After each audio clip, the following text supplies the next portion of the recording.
A Rádio Rio de Janeiro passa a apresentar o programa Café Literário. Produção e apresentação, Henrique Fernandes.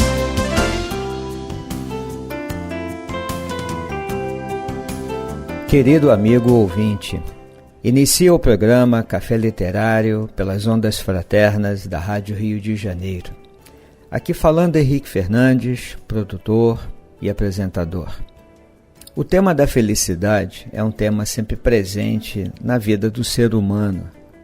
Quem é que não para de vez em quando para pensar no bem-estar, na alegria de viver? Que caminhos nós podemos percorrer para encontrar um pouco mais de paz, um pouco mais de tranquilidade interior, um pouco mais de harmonia no campo das relações humanas e construirmos para nós e para todos uma vida mais saudável, uma vida mais tranquila. Muitos pensadores, estudiosos, já nos ensinaram que a felicidade não é uma meta, aquele algo a ser alcançado.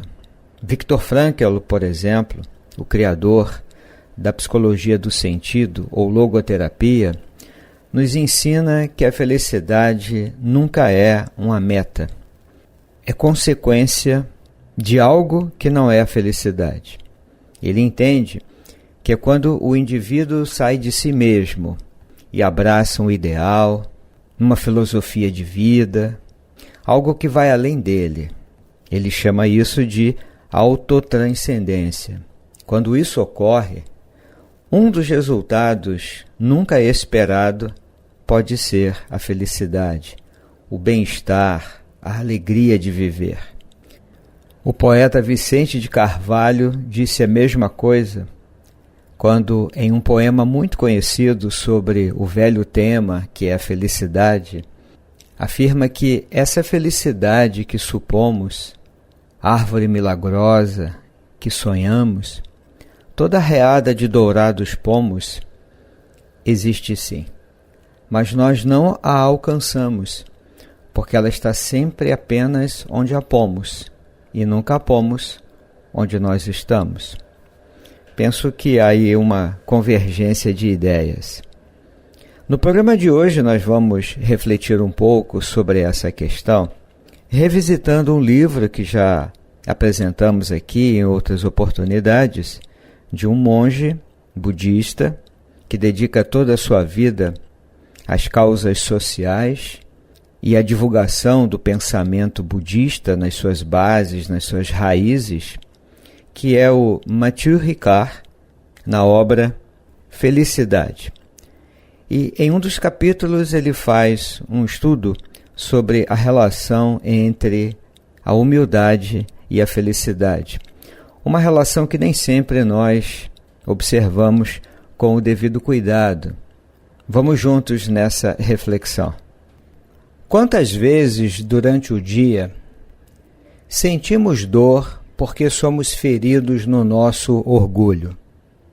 O orgulho, que é a exacerbação da importância de si mesmo, consiste em ficar apaixonado pelas poucas qualidades que possuímos e em imaginar que possuímos aquilo que nos falta.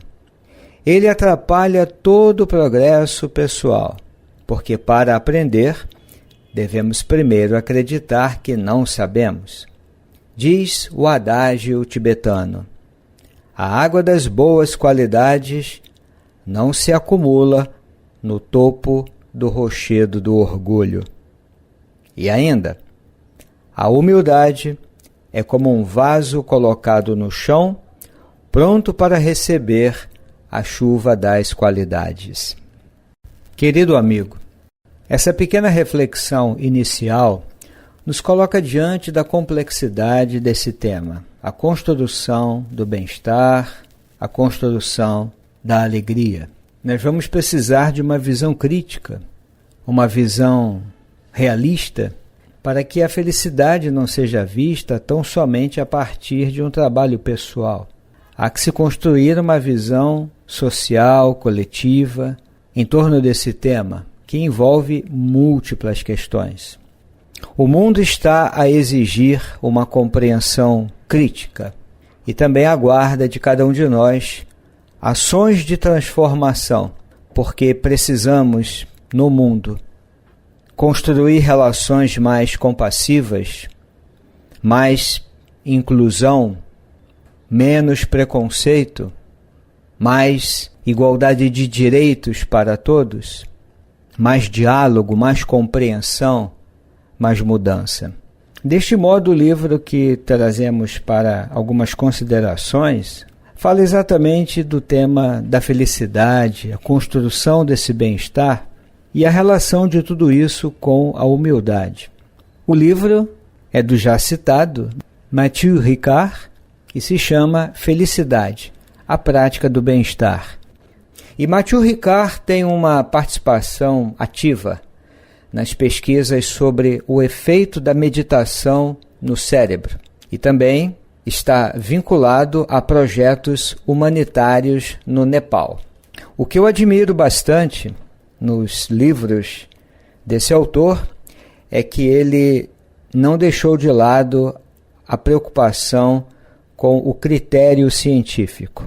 Cada página que ele escreve tem uma referência em termos de pesquisa, em termos de conhecimento técnico, científico, e dialogando naturalmente, por conta da sua trajetória, em função dessa grande mudança que ele experimentou na sua vida e está vivendo isso até hoje, que é essa dedicação à prática do budismo, ele sempre dialoga com essa compreensão, a ciência e o budismo. E um desses caminhos tem sido a pesquisa técnica científica em torno da meditação. Neste livro que vamos comentar hoje, mais uma vez, ele vai falar sobre a felicidade. O que é a felicidade? Será que ela é o propósito da vida? Aliás, esse já é o capítulo 2. Ele levanta questões importantes. A felicidade é possível? Vai falar do ego, do sofrimento, dos pensamentos, o rio das emoções, como já citamos aqui em outros programas. Vai falar de emoções perturbadoras, o desejo, o ódio, a vingança. Fala da liberdade, discorre sobre uma sociologia da felicidade, depois pesquisa a felicidade no laboratório, é o capítulo 16 que fala disso, e há muitos outros temas que ele desenvolve. Nós vamos destacar o capítulo 18, que se chama Felicidade e Humildade. Eu penso que este é um tema importante, ao mesmo tempo um tema bem sugestivo. Que relação possível existe entre felicidade e humildade? Por esta razão, obviamente, nós começamos o programa lendo as primeiras frases do capítulo 18. Quando então, aqui vamos repetir, ele se refere a 2 adágios tibetanos. A água das boas qualidades não se acumula no topo do rochedo do orgulho. A humildade é como um vaso colocado no chão, pronto para receber a chuva das qualidades. É bem sugestiva essa reflexão e que já nos coloca diante desse tema. Há uma frase que ele coloca em epígrafe no início do capítulo. Se você mantiver sua mente humilde, o orgulho se dissipará como a névoa da manhã. Mas como é difícil isso, amigo ouvinte? O que é que significa manter a mente humilde? O que é isto? Nós vamos seguir aqui as reflexões do autor. Ele fala algo muito importante. A humildade é um valor esquecido no mundo contemporâneo. E por que isso? Nós estamos hoje dentro de um processo cultural, social, vivendo, como que ele usa essa expressão, uma obsessão, uma fixação com a imagem. A imagem que temos que projetar de nós mesmos é algo muito forte. Há autores contemporâneos que falam que estamos hoje vivendo uma sociedade do espetáculo, uma sociedade do cansaço, por outro lado. O mundo virtual das redes sociais, por exemplo, reflete exatamente isto. A aparência, a projeção. Todo mundo, de alguma forma, quer se colocar, aparecer, se mostrar. E com isso nós passamos a buscar incessantemente uma aparência melhor. De algum modo, hoje, buscamos muito mais parecer do que ser. Então, falar, de certo modo, dessa necessidade de aparecer e parecer ser muito mais do que ser é algo muito importante. É por aí que o nosso autor começa a falar do tema da humildade, combinando com felicidade, porque daqui a pouco ele vai responder à questão central do capítulo. De que maneira a humildade constitui um ingrediente da felicidade? Esse é o ponto. Vamos repetir.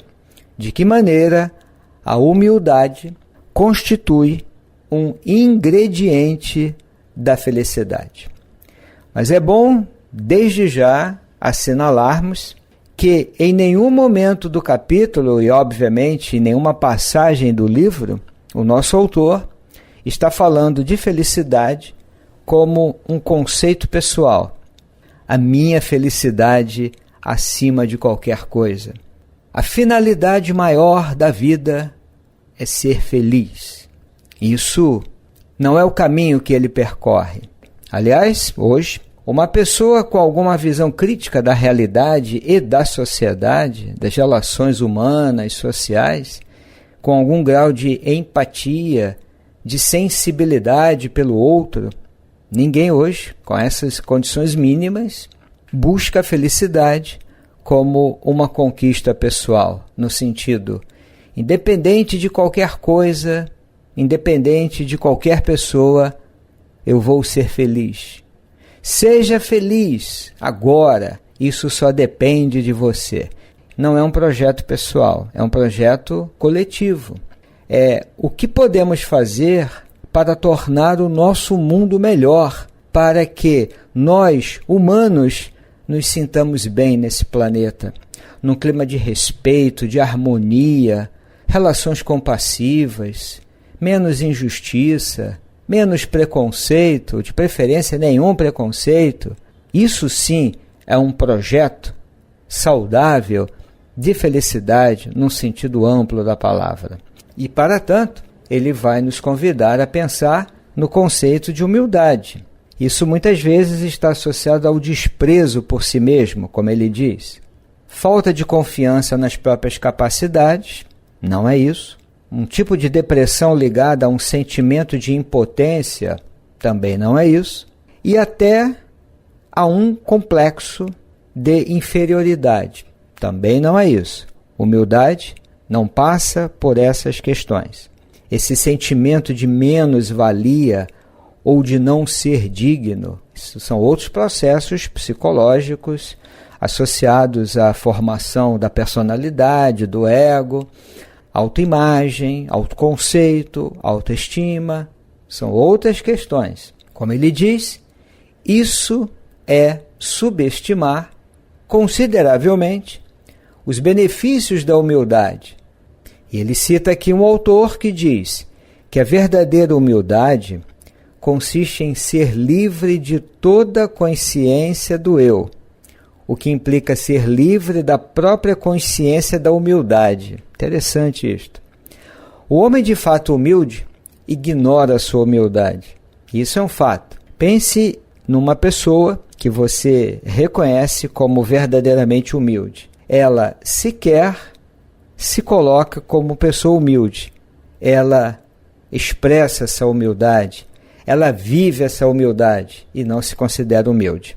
Na ausência do sentimento de ser o centro do universo, ele está aberto para os outros e se situa na perspectiva justa da interdependência. Há uma diferença importante.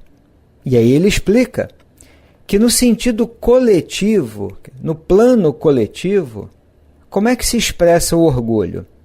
Se expressa na convicção de ser superior aos outros como nação, como povo ou raça, ou de ser o guardião dos verdadeiros valores da civilização, e na necessidade de impor esse modelo dominante às pessoas ou povos ignorantes, entre aspas, através de todos os meios que estejam ao seu alcance. Então aqui o nosso autor sai do domínio individual, porque ele sempre pensa individual e coletivamente, e nos coloca diante do todo, do plano coletivo, porque o orgulho, amigo ouvinte, está no plano individual e pode estar no plano coletivo. São as grandes potências, por exemplo, que se sentem superiores aos outros e querem impor um modo de pensar, um modo de agir, um modo de produção, de fazer conhecimento, valores. Isso é orgulho. Onde tem orgulho, nesse caso, tem dominação, tem desejo de subjugação. Isso também é orgulho. Ele vai falar dos conquistadores que queimaram sem hesitar as imensas bibliotecas maias e astecas do México, dos quais não sobreviveram mais do que uma dúzia de volumes. Isso é orgulho. E tantos outros exemplos nos processos históricos que poderiam aqui ser colocados.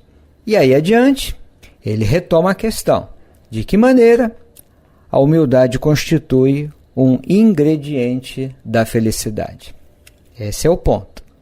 Ele vai responder dizendo assim: os arrogantes e os narcisistas se alimentam de fantasmas e ilusões que entram continuamente em conflito com a realidade. Ou seja, os não humildes, aqueles arrogantes, narcisistas, aqueles nem sempre é o outro, pode ser cada um de nós, não é isso, amigo ouvinte? Quando agimos assim, alimentamos ou nos alimentamos de fantasmas, de ilusões que continuamente entram em conflito com a realidade. Como assim? Porque o orgulho, ele já definiu, é exatamente essa exacerbação, quer dizer, o exagero. É quando exageradamente conferimos importância a nós mesmos. Exacerbação da importância de si mesmo. É como que ficar apaixonado pelas poucas qualidades que possuímos. E, por outro lado, imaginar que possuímos aquilo que nos falta. Isso, por definição, é um orgulho. Não é no sentido moral, no sentido menos ainda moralista. Não é uma definição moral. Ele é um orgulhoso, prepotente, arrogante. Não é nesse sentido, amigo ouvinte. No sentido técnico. Não é um julgamento moral. É essa atitude de exagerar a importância de si mesmo.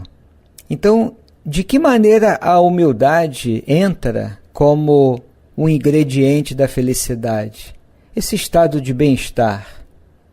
Esse ponto é muito importante, amigo que nos ouve, porque na nossa postura de arrogância e de narcisismo, eu vivo em constante conflito interno, porque eu percebo que a imagem que eu tenho de mim mesmo não corresponde muitas vezes à realidade dos fatos.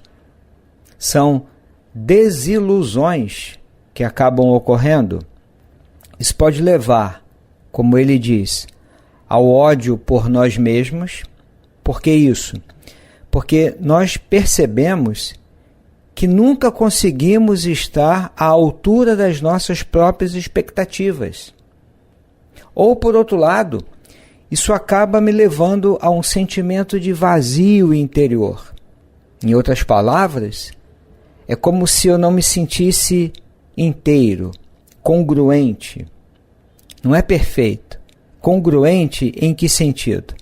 A maneira como eu me vejo, o conceito que eu tenho de mim mesmo, mas um conceito orgulhoso, ou seja, essa exacerbação do meu valor pessoal e do meu próprio conhecimento, que eu sempre acho que é muito maior do que ele realmente é, quando eu vejo que isso não corresponde à realidade, eu entro em conflito. Isso, com o tempo, leva a uma espécie de vazio interior, para usar aqui a expressão dele que me parece adequada. É isto que leva o autor a dizer que a humildade evita esses tormentos inúteis. Há uma expressão análoga nas páginas da obra O Evangelho segundo o Espiritismo, que é tormentos voluntários. É isso aqui. Tormento inútil. É compreensível, mas não é útil. Diferentemente, diz ele, da afetação, do orgulho, que tem necessidade de ser reconhecida para sobreviver, a humildade está ligada a uma grande liberdade interior. Em outras palavras, essa condição de humildade diante da vida, diante de nós mesmos, nos liberta interiormente. Porque ele diz algo importante: o humilde não tem nada a perder e nada a ganhar. Se ele recebe um elogio, sente que é a sua humildade e não ele próprio que está sendo louvada. Por outro lado, se ele é criticado, considera que trazer as suas faltas à luz do dia é o melhor serviço que alguém poderia lhe prestar. Ele vai citar aqui um pensador: poucas pessoas são suficientemente sábias para preferir a crítica útil ao elogio traiçoeiro. Isso combina com a ideia de que o melhor ensinamento é aquele que desmascara as nossas faltas escondidas. A pessoa humilde, ela permanece alegre e despreocupada, porque ela está livre dessas expectativas, dessas desilusões, livre do medo também. Não é fácil isso, mas é um treinamento necessário para todos nós. E aí ele retoma um ponto fundamental da sua compreensão, da sua abordagem, ao longo do livro, ao falar da felicidade, ao falar do bem-estar. É a perspectiva do outro, é voltar-se para os outros e ajudar na construção do bem-estar coletivo. Ele diz: a humildade é também uma atitude em essência voltada para os outros, para o bem-estar deles. Ele vai fazer referência aqui a um estudo acadêmico que está bem indicado aqui na bibliografia, na área da psicologia social. Um estudo que mostrou que as pessoas que supervalorizam a si mesmas, e aí estamos falando do orgulho, essas pessoas apresentam uma tendência para a agressividade que é superior à média. E, por outro lado, esses mesmos estudos colocaram em evidência uma ligação entre humildade e a faculdade de perdoar. Aqueles que se consideram superiores julgam os erros dos outros com mais severidade e consideram-nos como menos perdoáveis. E aí, apresentando um paradoxo, uma contradição, porque ele diz que a humildade favorece a força do caráter. Por que que isso parece um paradoxo? Porque comumente nós acreditamos que é essa atitude de força do ego, do orgulho, da exaltação pessoal que nos dá força e coragem. Não é isso. É o contrário. A humildade favorece a força do caráter. Por que isso? Como ele diz, a pessoa humilde toma decisões tendo por base aquilo que considera certo, justo, sem se inquietar com a sua própria imagem ou a opinião dos outros. E isso não tem a ver com obstinação ou teimosia, que é uma confusão comum entre nós. Porque, ao contrário, essa atitude surge da percepção lúcida, consciente de um objetivo que é significativo. Ele compara a humildade a uma árvore, cujos galhos carregados de frutos se curvam para o chão. O homem cheio de vaidade se parece mais com uma árvore nua, cujos galhos apontam com orgulho para cima. Portanto, vale a pena, amigo ouvinte, consultar o livro do escritor Matthieu Ricard, Felicidade, a prática do bem-estar. Aqui nos despedimos, desejando a você muita paz e agradecendo por sua audiência. Até breve! A Rádio Rio de Janeiro apresentou o programa Café Literário. Produção e apresentação, Henrique Fernandes.